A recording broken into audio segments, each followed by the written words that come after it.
അപ്പം നിങ്ങൾ തമ്മിൽ സംസാരിച്ചോ, പങ്കുവെച്ചോ? നാളെ ആരെങ്കിലും ഇവിടെ ഒന്ന് പറഞ്ഞാൽ മതി എന്തൊക്കെയാണ് നിങ്ങൾ ഇന്ന് പറഞ്ഞെന്ന്. ഇന്നിപ്പോൾ നമുക്കധികം സമയമില്ല.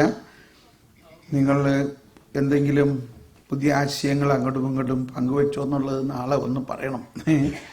ഓക്കെ. നമ്മളിപ്പോൾ കേട്ടുകൊണ്ടിരുന്നത് ദൈവത്തിൻ്റെ കരുണയുടെ ആ വിസ്മയനീയതയാണ്. അത് നമ്മൾ ഉദ്ദേശിക്കുന്ന പോലെയല്ല. ഇവിടെയും 2-3 അടിസ്ഥാനപരമായ കാര്യങ്ങൾ നമ്മൾ പഠിക്കണം. ഒന്ന്, കരുണ എന്താണെന്ന് നമ്മളിപ്പോൾ പഠിച്ചു. എന്താണ് കരുണ? ദൈവത്തിന് പാപികളോടുള്ള സ്നേഹം. ഒന്ന് പറഞ്ഞ എല്ലാവരും, ദൈവത്തിന് പാപികളോടുള്ള സ്നേഹം. ഇത് നമുക്ക് കേൾക്കുമ്പോൾ നല്ല കാര്യം തോന്നുന്നുണ്ട്, ദൈവം പാപികളെ സ്നേഹിക്കുന്നു. പക്ഷെ നമുക്ക് ഒരാൾ തെറ്റ് ചെയ്യണ കാണുമ്പോൾ അയാളെ സ്നേഹിക്കാൻ തോന്നാറുണ്ടോ?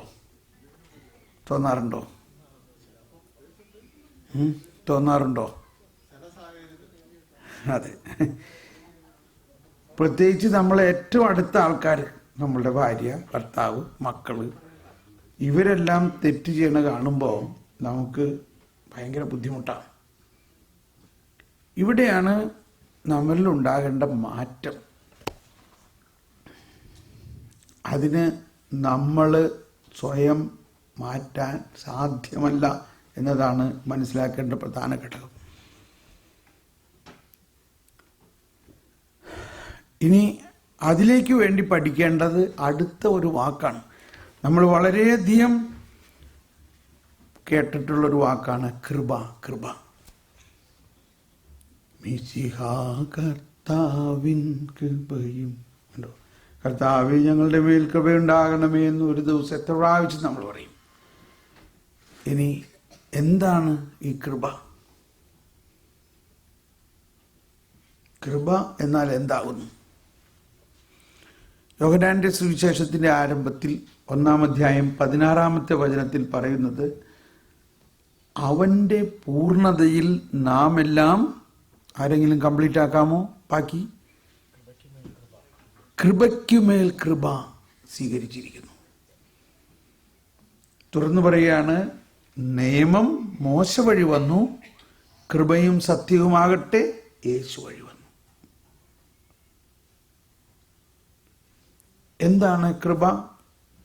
കൃപ എന്നതിൻ്റെ നിർവചനമായിട്ട് കത്തോലിക്ക സഭയുടെ മതബോധന ഗ്രന്ഥത്തിൽ പറയുന്നത്, അതിൻ്റെ ആധികാരികതയോടുകൂടി പറയുകയാണ്, 1997 ഖണ്ഡികയിൽ, നോട്ട് കൊടുക്കുന്നവരൊന്ന് ആ നമ്പർ നോട്ട് ചെയ്തോ, CCC catechism of Catholic Church 1997, അതിൽ പറയുന്ന ഒരു രഹസ്യം ഇതാണ്: grace is the participation of divine nature into human nature or divine life into human life. എന്താണ് കൃപ? ദൈവീകത മാനുഷികതയിൽ ലയിക്കുന്നതിന് കൃപയെന്ന് പറയുന്നു. ഒന്ന് നിങ്ങളുടെ വലതുകരം ഒന്ന് ഉയർത്തി, ഇതാണ് ദൈവീകത. ഓക്കെ, ദൈവീകത. എല്ലാവരും ഒരു എക്സസൈസ് ചെയ്യാൻ വലതുകരം ഉയർത്തുക, ദൈവികത. ഇടതുകരം ഇത്രയും വയ്ക്കുക, അത് മാനുഷികത. അപ്പോൾ നമ്മൾ പറഞ്ഞല്ലോ, ഇനിഷ്യേഷൻ. ആരുടെ ഇനിഷ്യേഷനാണ്? ദൈവത്തിൻ്റെ മുൻകൈയെടുക്കൽ. അപ്പോൾ ദൈവീകത, കമോൺ, ഇങ്ങനെ സാവധാനം. ദൈവീകത, ദൈവിക ജീവൻ ഇതാ സ്വർഗത്തിൽ നിന്ന്, ഉയരത്തിൽ നിന്ന് വന്ന് അതെങ്ങോട്ട് വരുന്നു? മാനുഷികതയിൽ വന്ന്, കൈവിടല്ലേ, മാനുഷികതയിൽ ലയിക്കുന്നു. അങ്ങനെ മാനുഷികതയിൽ ദൈവീകത ലയിക്കുമ്പോൾ മാനുഷികതയ്ക്ക് എന്ത് സംഭവിക്കുന്നു? ദൈവീകരിക്കപ്പെടുന്നു. വിടല്ലേ, കൈ വിടല്ലേ, ഇങ്ങനെ പിടിച്ച ഉണ്ടോ? അങ്ങനെ കുറച്ചു നേരം പിടിച്ച് നിൽക്കാം. അങ്ങനെ ഇങ്ങനെ വയ്ക്കാനല്ലേ പറഞ്ഞേ, ഇതിൻ്റെ അകത്തേക്ക് അങ്ങ് കയറണം. കണ്ടോ? മാനുഷികതയിൽ ദൈവീകത ലയിച്ച് മാനുഷികതയെ ദൈവീകരിക്കുന്നു. കണ്ടോ? ഇപ്പൊ രണ്ടും എന്തായി മാറി?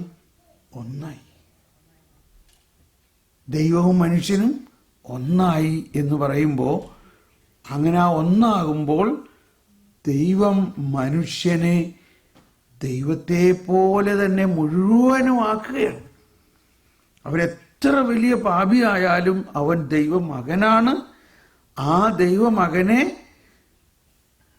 വിശുദ്ധനാക്കി മാറ്റുക എന്ന ഒരു വെല്ലുവിളിയോടെയാണ് ദൈവം വന്നേക്കുന്നത്. നീ എത്ര വലിയ പാപിയായാലും നിന്റെ സകല പാപത്തെയും ഞാൻ ഏറ്റെടുത്തുകൊണ്ട് എൻ്റെ ജീവൻ നിനക്ക് നൽകി കഴിയുമ്പോൾ നിന്റെ ജീവൻ എന്തായി മാറി? കർത്താവേ, അങ്ങയുടെ ദൈവിക ജീവനിൽ ഞങ്ങളെ പങ്കുകാരാക്കാൻ അങ്ങ് ഞങ്ങളുടെ മനുഷ്യ സ്വഭാവം സ്വീകരിച്ചു. ഇത് ഞാൻ പറയുന്നൊരു വളരെ എളുപ്പമുള്ളൊരു പ്രാക്ടിക്കൽ കാര്യമാണ്. ഈ കുർബാന പുസ്തകം ഒരു ദിവസത്തേക്ക് വീട്ടിൽ കൊണ്ടുപോയി ഒന്ന് വായിക്കണം. കുറച്ച് ദിവസങ്ങളെടുത്ത് വായിച്ചോ. അങ്ങനെ സാവധാനം അത് വായിക്കുമ്പോഴാണ് എൻ്റെ ദൈവമേ, എന്താ ഈ പറഞ്ഞിരിക്കുന്നത്? ഇവിടെ നമ്മൾ കുർബാനയിൽ അത് മുഴുവനും മനസ്സിലാക്കിയിട്ടല്ല വാസ്തവത്തിൽ. ക്ഷമിക്കണം കേട്ടോ അച്ചോ. അല്ലെങ്കിൽ ഞാനിത് പറയുന്നത് ഒരു പ്രാക്ടിക്കൽ കാര്യം. ഇപ്പൊ ഉദാഹരണത്തിന്, നമ്മുടെ കൂടെ ബലവാനാം പടി കർത്താവെന്നേക്കും രാജാവാം ദൈവം മോടൊത്തെന്നും യാക്കോബിൻ ദൈവം നമ്മുടെ. എന്താ ഈ തുണ എന്ന് പറഞ്ഞ? പാപിയായ ഒരുവനെ അന്വേഷിച്ച് നടന്ന് അവനെ ശരിക്ക് പൊരിച്ച് തരകത്തി കൊണ്ടുപോകാന്നാണോ? എന്താ ഇതിൻ്റെ അർത്ഥം? തുണ എന്തിനാ അവൻ തുണയ്ക്കണേ? എന്തിനാ കർത്താവ് നമ്മളെ തുണയ്ക്കണേ? തുണ എന്ന് പറഞ്ഞാൽ ജീവിത പങ്കാളിയെ പോലെ. ജീവിത പങ്കാളിയാണ് നമ്മൾ ദൈവത്തിൻ്റെ. അതാണ് സങ്കീർത്തനത്തിലും യെശയ്യായുടെ പുസ്തകത്തിലും പല സ്ഥലങ്ങളിലും നമുക്ക് കാണാം. ഞാൻ അധികം വിവരിക്കുന്നില്ല, നമുക്ക് സമയമില്ലാത്തതിൻ്റെ പേരിൽ. ദൈവം നമ്മുടെ മണവാളൻ എന്ന് പറയുന്നു. അപ്പോൾ നമ്മളാരാ? മണവാട്ടി. അതായത് അത്രയ്ക്ക് ഗാഢമായ ഒരു പ്രേമബന്ധമാണ്, ഒരു വ്യക്തിബന്ധമാണ്. യെശയ്യാ 54-ാം അധ്യായത്തിലാണ് പറയുന്നത്, 54:5 പറയുന്നത്, ദൈവം കർത്താവാണ് എൻ്റെ ഭർത്താവ്, കർത്താവാണ് എൻ്റെ ഭർത്താവ്. ഹോശേയ പ്രവാചകന്റെ പുസ്തകത്തിലൊക്കെ പറയുന്നുണ്ട്, ഐ ഹാവ് എക്സ്പൗസ്ഡ് യു, ഞാൻ നിന്നെ വരിച്ചിരിക്കുന്നു, ഐ ഹാവ് എക്സ്പൗസ്ഡ് യു. മണവാളൻ മണവാട്ടി ബന്ധം എന്നതാണ് ദൈവവും മനുഷ്യനുമായിട്ടുള്ള ബന്ധം. അപ്പോൾ ഇവിടെ ഈ ബന്ധത്തിൽ ഇപ്പൊ നമ്മൾ പറയുന്ന ഒറ്റ കാര്യം കൃപ എന്നതിനെ കുറിച്ചാണ് പറയുന്നത്. ഈ കൂദാശകളെല്ലാം എന്താണ്? കൂദാശയുടെ ഒരു നിർവചനം പറഞ്ഞ്, എന്താണ് കൂദാശ എന്ന് പറഞ്ഞാൽ? വെരി ഗുഡ്, ഒന്ന് കൈയടിച്ചേ. ഒന്ന് എല്ലാവരും ഒന്ന് ഏറ്റു പറഞ്ഞ്, അദൃശ്യമായ ദൈവ കൃപയുടെ കണ്ടോ ദൃശ്യമായ അടയാളം. പക്ഷെ എന്താ കൃപ? ഇപ്പൊ മനസ്സിലായി എന്താണ് കൃപ? ദൈവീകത മാനുഷികതയിൽ ലയിക്കുന്നതിന് കൃപ എന്ന് പറയുന്നു. എന്ന് പറഞ്ഞ എല്ലാവരും, ദൈവീകത മാനുഷികതയിൽ ലയിക്കുന്നതിന് കൃപ എന്ന് പറയുന്നു. ഇതിമേ മുറുക്കി പിടിച്ചാൽ മതി നമ്മൾ. ഇപ്പൊ നമ്മുടെ മുമ്പിൽ നമ്മുടെ മക്കൾ തന്നെ ആയാലും നമുക്ക് തോന്നും, എൻ്റെ ദൈവമേ ഇവരെന്താ ഈ ചെയ്യണേ? വിഷമിക്കണ്ട. എന്തുകൊണ്ടാണ് അങ്ങനെ ചെയ്യണേ? ദൈവീകത മുഴുവനും അവരിൽ ഇപ്പോ ലയിച്ചിട്ടില്ല. എന്തിനു പറയണം? നമ്മൾ തന്നെ കുമ്പസാരം കഴിഞ്ഞ് എൻ്റെ കർത്താവെ ഇനി മേലിൽ ഞാൻ ഇങ്ങനെ ചെയ്യില്ല എന്ന് ആണയിട്ടൊക്കെ പറഞ്ഞ്, ഇതിലും വലുത് ഞാൻ മരിക്കും എന്നൊക്കെ പറഞ്ഞ്, പാപം ചെയ്യണേക്കാളും വലുത് മരണമാണെന്നൊക്കെ പറഞ്ഞ് വീട്ടിൽ ചെന്ന് 5 മിനിറ്റ് കഴിഞ്ഞപ്പോഴേക്കും നമ്മളുടെ ആള് മാറിയില്ലേ? ഒരിക്കലും വരാത്ത മാതിരി, ഒരിക്കലും കാണാത്ത മാതിരി ഒരു താന്തോന്നിത്തം പിള്ളേർ ചെയ്യണ കാണുമ്പോൾ നമ്മുടെ സകല കൺട്രോളും വിട്ട് ഭയങ്കര ദേഷ്യം. അപ്പം മക്കൾ പറയും, മക്കളൊക്കെ ഇവിടെ തന്നെ ഇരിക്കുന്നുണ്ട്, മക്കൾ പറയും, അമ്മ ഈ പള്ളിയിൽ പോയിട്ട് എന്താ പ്രയോജനം, ഞങ്ങൾ ഈ പള്ളിയിൽ പോകാത്തവർ അതിലും നല്ലതാണല്ലോ. ഇതൊക്കെ നമ്മളെ പഠിപ്പിക്കാൻ വേണ്ടിയിട്ടാണ്. നമ്മുടെ സ്വന്തം ശക്തി കൊണ്ട് നമ്മൾ ആരും നന്നാകാൻ പോണില്ല. ആരുടെ ശക്തി കൊണ്ടാണ് നന്നാവണേ? കൃപ. എന്താണ് കൃപ? ഒന്നുകൂടി കൈയെടുത്തേ. ദൈവികത മാനുഷികതയിൽ ലയിക്കുന്നതാണ് കൃപ. ധ്യാനം കഴിഞ്ഞ് വീട്ടിൽ ചെന്ന് കഴിയുമ്പോൾ ചോദിക്കുക, എങ്ങനെ ഉണ്ടായിരുന്നു ധ്യാനം? അപ്പൊ എന്ത് പറയും? അപ്പൊ നിങ്ങൾ ഭരതനാട്യം കാണാനാണോ പോയത്? ഇത് ഭരതനാട്യമൊന്നും അല്ല. എന്താണ് കൃപ എന്ന് അങ്ങോട്ട് ചോദിക്കണം. എന്താണ് ഈ കൃപ? കൃപ കൃപ എന്ന് കുറെ കേട്ടിട്ടുണ്ട്. കൃപയാണിത്. ദൈവികത മാനുഷികതയിൽ ലയിച്ച് മാനുഷികതയെ ദൈവികമാക്കുന്ന, ഇതാണ് നമ്മുടെ വിശ്വാസത്തിൻ്റെ രഹസ്യം. ഈ ഒറ്റ പോയിന്റിൽ നിങ്ങൾ മുറുക്കെ പിടിക്കുക. അതുകൊണ്ടാണ് പൗലോസ്ലീഹ പറയുന്നത്, ഒരുപാട് സ്ഥലത്ത് പറയുന്നത്, നമ്മൾ പാട്ടൊക്കെ പാടാറുണ്ട്, കൃപ മതി, കൃപ മതി, കൃപ മാത്രം മതി എന്നൊക്കെ. പക്ഷേ സംഭവം അങ്ങോട്ട് വരില്ല. അപ്പോൾ ഈ കൃപയിലൂടെയാണ് നമ്മളിൽ ഒരു രൂപാന്തരീകരണം ഉണ്ടാകുന്നത്. അപ്പോൾ ഇനി കേട്ടോട്ടോ, വലിയൊരു കാര്യം മനസ്സിലാക്കാൻ പോവുകയാണ്. നിങ്ങൾ ശ്രദ്ധിക്കണേ. എന്താണ് കരുണയും കൃപയും തമ്മിലുള്ള വ്യത്യാസം?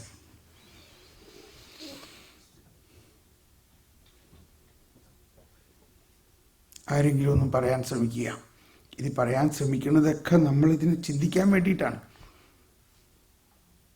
ഞാൻ ഇൻ്റലക്ച്വലൈസിങ് എന്ന് പറഞ്ഞതിൻ്റെ ഒരു കാര്യം നമ്മൾ ചിന്തയിലേക്ക് കൊണ്ടുവരാൻ വേണ്ടിയിട്ടാണ്. നമ്മൾ കേട്ടിട്ടുണ്ടല്ലോ, ദൈവത്തിൻ്റെ ചിന്തകളും മനുഷ്യൻ്റെ ചിന്തകളും തമ്മിലുള്ള വ്യത്യാസം. എൻ്റെ ചിന്തകൾ നിങ്ങളുടെ ചിന്തകൾ പോലെ അല്ല. എന്നാൽ ആ ദൈവം തൻ്റെ വചനത്തിലൂടെയും പരിശുദ്ധാത്മാവിലൂടെയും ദൈവത്തിൻ്റെ ചിന്തകളെ നമ്മുടെ ചിന്തകളിലേക്ക് നൽകിക്കൊണ്ട് ദൈവികത മാനുഷികതയിൽ ലയിപ്പിക്കുന്നു. അതാണ് ഈ കൂദാശകളെല്ലാം. നിങ്ങളുടെ വിചാരങ്ങൾ സ്വർഗത്തിലേക്ക് ഉയരട്ടെ. ദൈവം ഇതാ താഴ്ന്ന് നമ്മളിലേക്ക് വന്നിരിക്കുന്നു. ദൈവത്തോടൊപ്പമായിരിക്കുന്ന സമാനത നിലനിർത്തുന്ന കാര്യമായി പരിഗണിക്കാതെ തന്നെ തന്നെ താഴ്ത്തി ദാസനും, നമ്മൾ കുർബാന സ്വീകരണം കഴിഞ്ഞിട്ട് ഒരു പ്രാർത്ഥന, ദാസന്റെയും സൃഷ്ടാവിൻ്റെയും സദൃശനായ ഒരപ്പക്കഷ്ണത്തിൽ മുഴുവനും ആയിക്കൊണ്ട് നമ്മുടെ ഉള്ളിലേക്ക് പ്രവേശിച്ചിരിക്കുന്നു. എന്താണ് കൃപയും കരുണയും തമ്മിലുള്ള വ്യത്യാസം?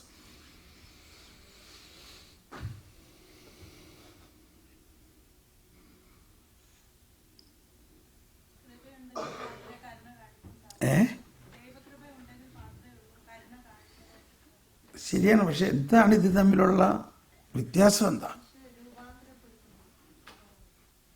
കൃപ രൂപാന്തരപ്പെടുത്തുന്നു. ഓരോരുത്തർ പറഞ്ഞു, I appreciate you speak something. തെറ്റും ശരിയാണെങ്കിൽ നോക്കണ്ട, പറയൂ നിങ്ങൾക്ക് കിട്ടുന്ന ആശയം.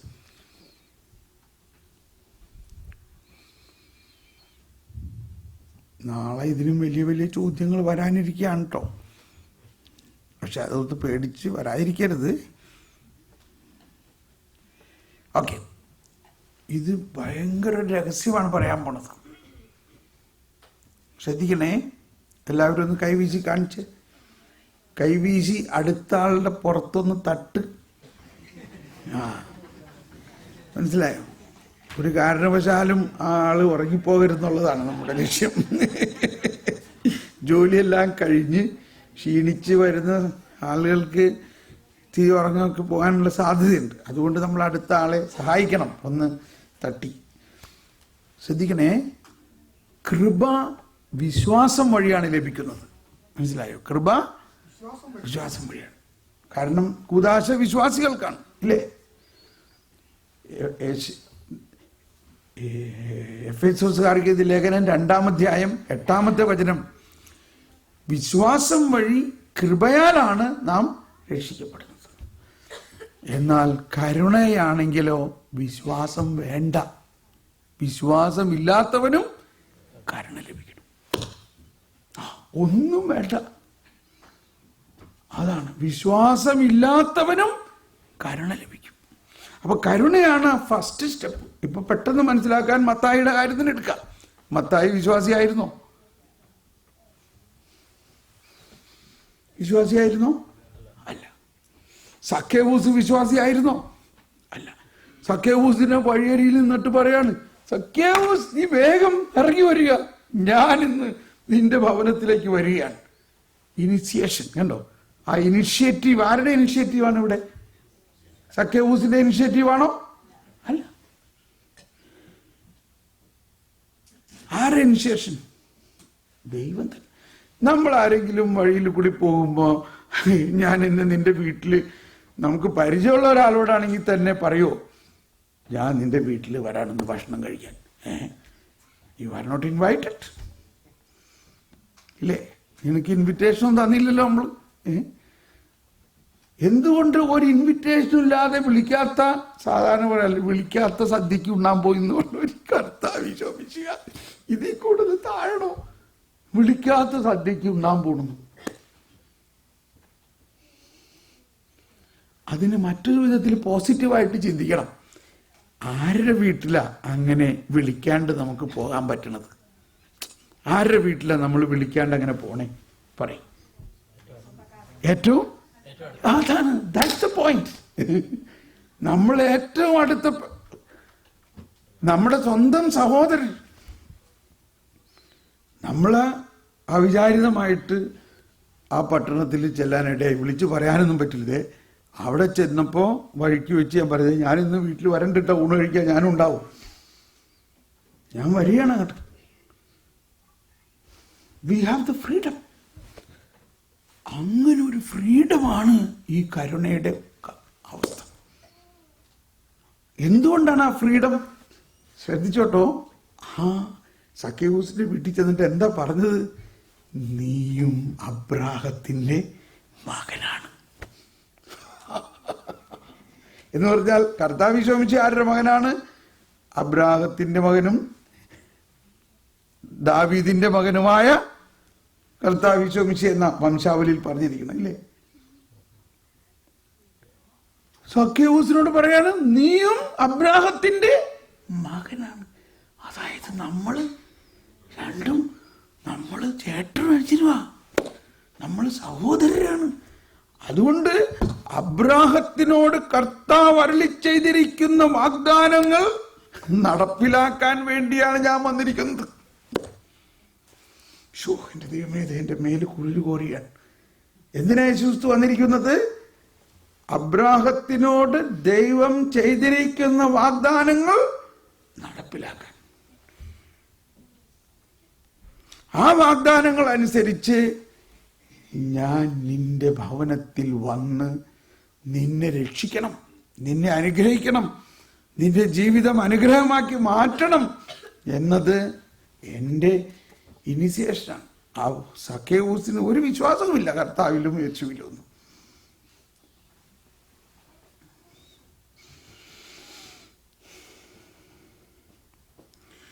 അപ്പൊ മത്തായി സക്കേവൂസ് രണ്ട് ആളുകൾ എടുക്കാം. അതൊരു പ്രതീകമല്ല, അതൊരു ഉപമയുമല്ല. It's a real incident. ഈ മത്തായിനെ കണ്ടിട്ട് അന്നത്തെ ആളുകളെല്ലാം തഴഞ്ഞു. അവൻ മഹാമോശമാണ്, അവന്റെ വീട്ടിൽ പോകരുത്, അവനെ കാണരുത്, അവനോട് സംസാരിക്കരുത്, അവനുമായിട്ട് യാതൊരു കൂട്ടായ്മയും പാടില്ല, അവൻ നികൃഷ്ട ജീവിയാണ്, അവൻ നീചനാണ്, ചുങ്കക്കാരനാണ്, പാപിയാണ് എന്ന ഒരു മനോഭാവത്തിലൂടെയാണ് ജനം മുഴുവനും മത്തായിയെ കാണുന്നതെങ്കിൽ, കർത്താവ് ഈശോ മിശിഹ മത്തായിയെ എങ്ങനെയാ കാണുന്നത്? ആരെങ്കിലും പറയാമോ? ഈശോ മത്തായിയിൽ കാണുന്നത് എന്തെല്ലാമാണ്? ഈശോ മത്തായിയിൽ കാണുന്നത് 4 സുവിശേഷകരിൽ ഒരാളായിട്ടാണ്. ഈശോ മത്തായിയിൽ കാണുന്നത് 12 അപ്പസ്തോലന്മാരിൽ ഒരാളായിട്ടാണ്.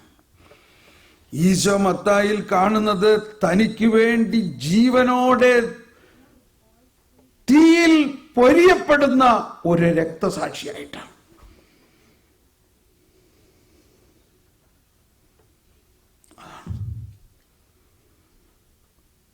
ഈശോ നമ്മളെല്ലാവരിലും കാണുന്നത് അതാണ്. കാരണം ഇവിടെ യെശയ്യാ പ്രവചനത്തിൽ നമ്മൾ അധികം ആരും കാണാത്ത ഒരു വചനമുണ്ട്. വചനവേദികളിലോ പലയിടത്തും കേട്ടിട്ടില്ല. അത് 42-ാമത്തെ അധ്യായത്തിൽ 19-ാമത്തെ വചനമാണ്. ഞാനത് ഇതിനകത്ത് നോക്കി വായിച്ചാൽ നിങ്ങൾക്ക് കുറച്ചും കൂടി എളുപ്പം അത് വിശ്വാസജനകമാകുമെന്ന് ഉദ്ദേശിച്ചുകൊണ്ടാണ്. ബധിരരെ കേൾക്കുവിൻ, അന്ധരെ നോക്കിക്കാണുവിൻ, എൻ്റെ ദാസനല്ലാതെ ആരുണ്ട് കുരുടനായി?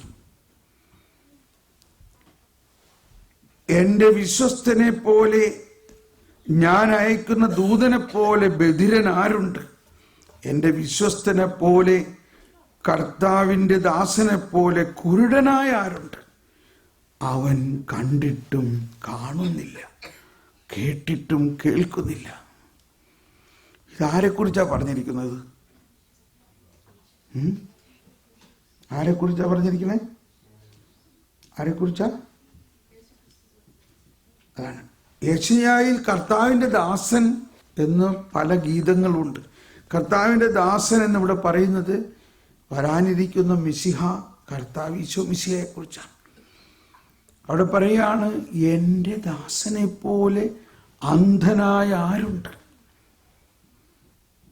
എൻ്റെ ദാസനെ പോലെ ബധിരനായ ആരുണ്ട്?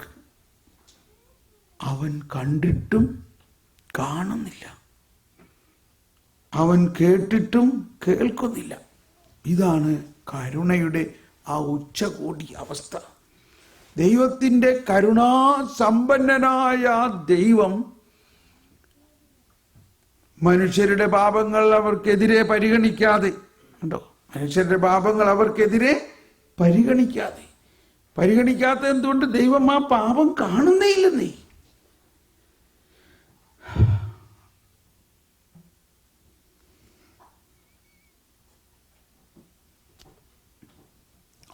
അത്രയ്ക്ക് മെസറിക്കോർഡിയ, ദൈവത്തിൻ്റെ ഹൃദയം അത്രയ്ക്ക് വിശാലമാണ്. ഇപ്പൊ നോക്കി, മത്തായിയുടെ പാപം കണ്ട് അവനോട് തെറ്റും, അവനോ വല്ലതും കുറ്റം പറഞ്ഞോ? ഈശോ ആരുടെയെങ്കിലും പാപം ചൂണ്ടിക്കാണിച്ചിട്ട് കുറ്റം പറഞ്ഞിട്ടുണ്ടോ?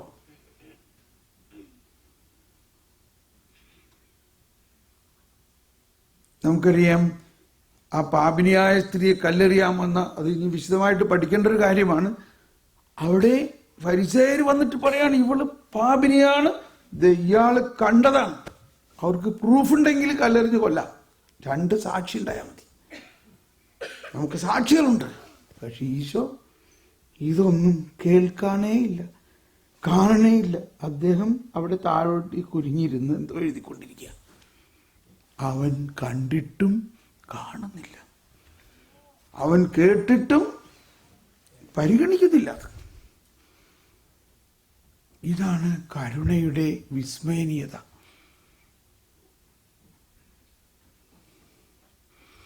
അപ്പോ ഇപ്പൊ നമ്മൾക്ക് പ്രത്യേകിച്ച് യങ് ഫാമിലീസ്, മാതാപിതാക്കളായ നമ്മൾ, അപ്പൊ ബ്രദർ എന്ത് ഈ പറയണ, ഈ പിള്ളേരൊക്കെ എന്ത് ചെയ്താലും നമ്മൾ ഇങ്ങനെ കണ്ടില്ല എന്ന് വിചാരിച്ച് പോകാന്നോ? അല്ല, അതല്ല അതിൻ്റെ അർത്ഥം. പിള്ളേർക്ക് സന്തോഷമായില്ലേ? ഇല്ലേ? പപ്പയും മമ്മിയും ഇനി ഞങ്ങൾ എന്ത് ചെയ്താലും കണ്ടില്ല എന്ന് വിചാരിച്ചോളാനാ പറയണേ ബ്രദർന്ന്, മനസ്സിലായില്ലേ എന്നുള്ളതാണ് അവർ പറയണത്. അങ്ങനെയല്ല പറയണതിൻ്റെ അർത്ഥം മക്കളെ. ദൈവത്തിൻ്റെ ഈ കരുണാർദ്രമായ സ്നേഹം ആരെങ്കിലും ഒരാളിലൂടെ പ്രവഹിക്കുകയാണെങ്കിൽ അത് മക്കളെ മാറ്റും, അവര് രൂപാന്തരീകരണം ഉണ്ടാകും.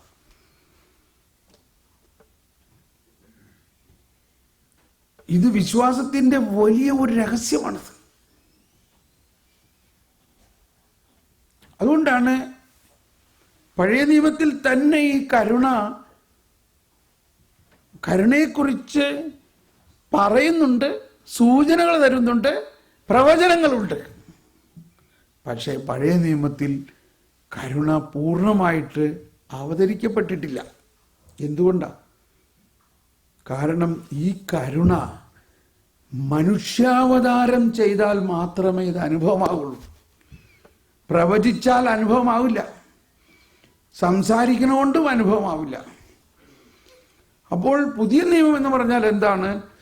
കരുണാസമ്പന്നനായ ആ ദൈവം, കരുണ മാത്രമായ ആ ദൈവം മനുഷ്യനായി അവതരിച്ചു.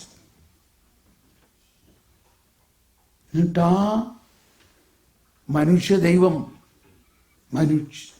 ദൈവവും മനുഷ്യനുമാം മിശിഹാനാഥൻ പറയുകയാണ്, എന്നെ കാണുന്നവർ പിതാവിനെ കാണുന്നു. പിതാവിനെ എങ്ങനെ കാണുന്നു? പിതാവ് അദൃശ്യനല്ലേ. അപ്പൊ എന്താ പിതാവിനെ കാണുന്നു എന്ന് പറയുന്നതിന്റെ അർത്ഥം? പിതാവിൻ്റെ കരുണയുടെ ആ മുഖം. അതാണ് മെസറിക്കോർഡിയ വോൾത്തൂസ് എന്ന ഒരു ലേഖനം പരിശുദ്ധ പിതാവ് ഇറക്കിയിരിക്കുന്നു. കരുണയുടെ മുഖം. ആ അദൃശ്യനായ ദൈവത്തിൻ്റെ കരുണ മുഴുവനും നിറഞ്ഞ ഒരു വ്യക്തിയാണ് യേശു. ആ വ്യക്തിയുമായിട്ട് നമ്മൾ ലയിക്കുമ്പോൾ ആ പിതാവിൻ്റെ കരുണ മുഴുവനും ഈ അപ്പവും അല്ലെങ്കിൽ ശരീരവും രക്തവുമായിട്ട് നമ്മുടെ ആത്മാവിലേക്ക് കടന്നു വന്നു കഴിയുമ്പോൾ നമ്മുടെ ജീവിതം ആ കരുണയുടെ നിറവായിട്ട് മാറണം. എങ്കിൽ മാത്രമേ കരുണ നമ്മളിലൂടെ ഒഴുക്കാൻ പറ്റുള്ളൂ.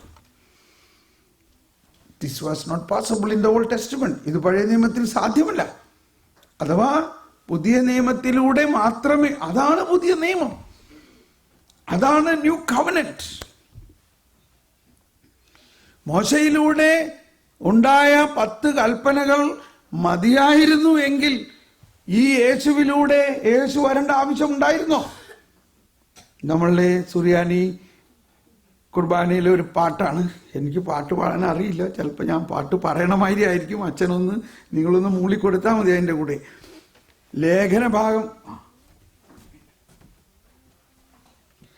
ലേഖനഭാഗത്തിൽ ലേഖനം വായിക്കുന്നതിന് മുമ്പ്, ഇത് സാധാരണ നമ്മൾ കുർബാനയിൽ പാടാറില്ല, റാസ കുർബാനയിൽ ലേഖനഭാഗം വായിക്കുന്നതിന് മുമ്പ് അതിന് വ്യാഖ്യാന ഗീതമുണ്ട്. ആ വ്യാഖ്യാന ഗീതത്തിൽ പാടുന്നത് ഇങ്ങനെയാണ്: നിഴലാം നിയമം വിട്ടു നൂതന നിയമം പാലിച്ചവനാം പൗലോസ് സ്ലീഹാ തന്നുടെ മാതൃക നിങ്ങൾ കൈക്കൊണ്ടിടുവിൻ.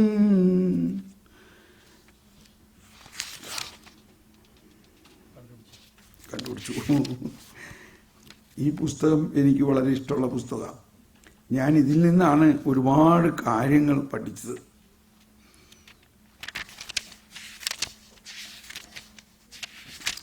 സാവൂലെന്നാദൂ ഇസ്രായേലിൻ തീഷ്ണൻ ശാവൂലനയ നാഥൻ പരിചിൽ നേടി തിരുസഭ തന്നിൽ തീഷ്ണതയേറും മാതൃക നൽകാൻ.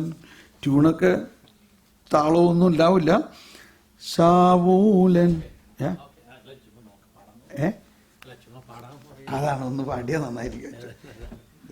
അതിൻ്റെ ഏറ്റവും അർത്ഥവത്തായിട്ടുള്ള പാടാണ്. ശാവൂലെന്നാൾ യൂതൻ നിയമം ചാർത്തും തിരശീലകളാലന്ധൻ മിശിഹായവനിൽ തൻ നിയമത്താൽ കാഴ്ച പകർന്നു.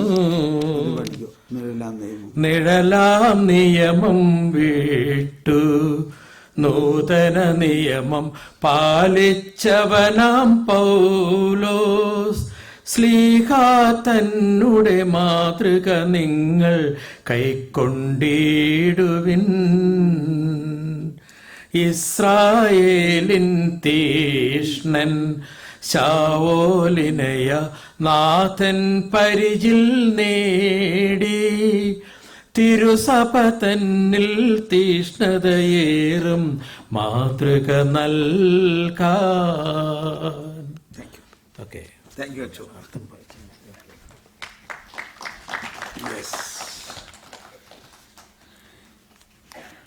ഇത് വലിയൊരു രഹസ്യമാണ്. ഇതിനെ ഇനി ഡീറ്റെയിൽ ആയിട്ട് നമുക്ക് പിന്നീട് പഠിക്കാം. പക്ഷേ ഇത്ര മാത്രം ഇതിൽ എടുത്താൽ മതി. ഇത് എബ്രായ ലേഖനത്തില് 10-ാം അധ്യായത്തിൽ അതിനെ കിട്ടുന്നുണ്ട്. എബ്രായ ലേഖനം 10-ാം അധ്യായത്തിൽ പറഞ്ഞിരിക്കുന്നതാണ്, നിയമം വരാനിരിക്കുന്നതിൻ്റെ ഒരു നിഴൽ മാത്രമേ ആയിരുന്നുള്ളൂ. നിയമം വരാനിരിക്കുന്നതിൻ്റെ ഒരു നിയമം വരാനിരിക്കുന്ന നിയമങ്ങളുടെ ഒരു നിഴൽ മാത്രമാണ്. ഏത്? 10 കൽപ്പനകൾ. ഇതെല്ലാം പറയുമ്പോൾ നിങ്ങൾ വിഷമിക്കേണ്ട. 10 കൽപ്പന പാലിക്കണ്ട എന്നല്ല പറയുന്നത്. 10 കൽപ്പനകൾ പഠിച്ചതുകൊണ്ടോ അത് അക്ഷരം പ്രതി ഞാൻ പാലിക്കണം എന്ന് നമ്മൾ മസിൽ പിടിച്ചത് കൊണ്ടോ അത് പാലിക്കാൻ ആർക്കും സാധിക്കില്ല.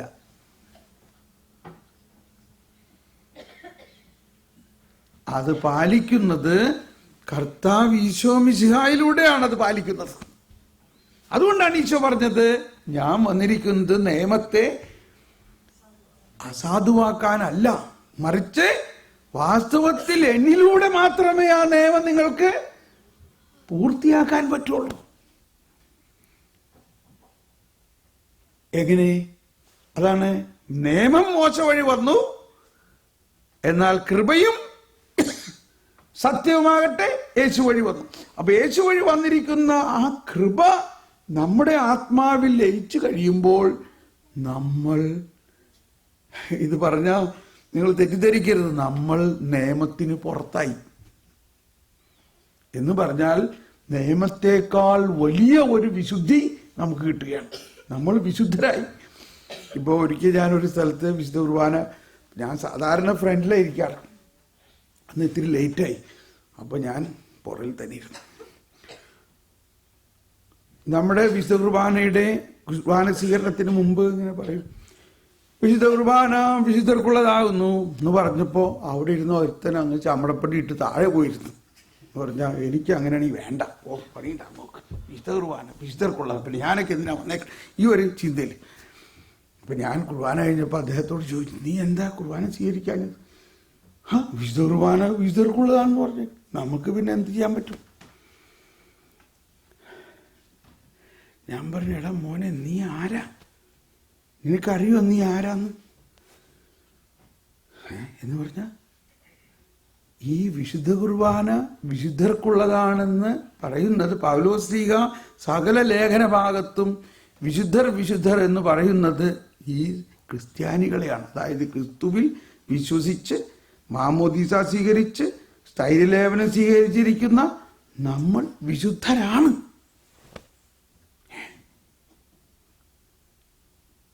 മാമോദീസായിൽ എന്താ നിനക്ക് ലഭിച്ചത്?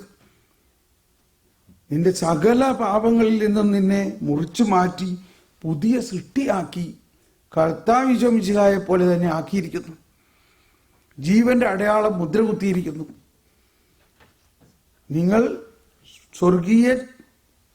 നിങ്ങൾ ഈ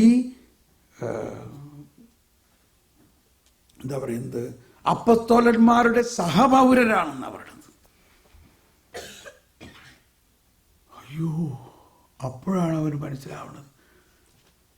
അപ്പം നമ്മൾക്കും ജനറലി ഇതാണ്, നമ്മൾ പാപിയാണ്. നമ്മൾ പാപിയാണെന്ന് തന്നെ പറഞ്ഞോ. പക്ഷെ അതേ സമയത്ത് നമ്മൾ മനസ്സിലാക്കണം, നമ്മൾ ദൈവത്തിൻ്റെ മക്കളാണ്. ആരാണ് നമ്മൾ? ദൈവത്തിൻ്റെ മക്കളാണ്. ദൈവത്തിൻ്റെ മക്കളാണെങ്കിൽ ആ ദൈവത്തിൻ്റെ സ്വഭാവവിശേഷങ്ങൾ നമുക്കുണ്ടാകുമോ? ഈ മക്കളാണെന്നുള്ള അവസ്ഥ വരുമ്പോൾ എന്ത് സംഭവിക്കുന്നു? എങ്ങനെ നമ്മൾ മക്കളായി? നമ്മൾ ആകുന്ന മാതാപിതാക്കളിൽ നിന്നും നമ്മളിലേക്ക് വന്നിരിക്കുന്ന ബയോളജിക്കൽ അവസ്ഥയെ മുറിച്ചു മാറ്റി ഒരു പുതിയ സൃഷ്ടിയാക്കിയിരിക്കുന്നു. അതാണ് മാമോദീസായിലൂടെ സംഭവിക്കുന്നത്, സ്ഥൈര്യലേപനത്തിലൂടെ സ്ഥിരീകരിക്കപ്പെടുന്നത്. അങ്ങനെയുള്ളവർക്കാണ് വിശുദ്ധ കുർബാന. മാമോദീസ സ്വീകരിക്കാത്തവർക്ക് വിശുദ്ധ കുർബാന സ്വീകരിക്കാൻ പറ്റില്ല. ആ അർത്ഥത്തിലാണ് നമ്മൾ മനസ്സിലാക്കേണ്ടത്. വിശുദ്ധ കുർബാന വിശുദ്ധർക്കുള്ളതാകുന്നു. പിതാവ് പരിശുദ്ധനാകുന്നു, പുത്രൻ പരിശുദ്ധനാകുന്നു, പരിശുദ്ധാത്മാവ് പരിശുദ്ധനാകുന്നു. ഈ പിതാവും പുത്രനും പരിശുദ്ധാത്മാവിനെയും മാമോദീസായിലൂടെ നമുക്ക് ലഭിച്ചോ? നമ്മളിലുണ്ടോ? ഒന്നെല്ലാവരും ഒന്ന് കുരിശ് വരച്ച്. വിശുദ്ധ കുരിശിന്റെ അടയാളത്താലെ ഞങ്ങളുടെ ശത്രുക്കളിൽ നിന്നും രക്ഷിക്കണേ. കണ്ടോ, ധൃതി പിടിക്കില്ലേ? എവിടെയാ ശത്രു? ശത്രു നമ്മുടെ അകത്ത് തന്നെയുണ്ട്. ഇനി താഴോട്ട്, ശത്രുക്കളിൽ നിന്ന് രക്ഷിക്കണേ ഞങ്ങളുടെ തമ്പുരാനെ. കണ്ടോ, എവിടെ തമ്പുരാൻ? നമ്മുടെ അകത്ത് തന്നെയുണ്ട്. എടാ, ഈ ശത്രുവുണ്ട്, തമ്പുരാനുണ്ട്. കണ്ടോ, ഇനി എന്താ ഈ തമ്പുരാന്റെ പേര്?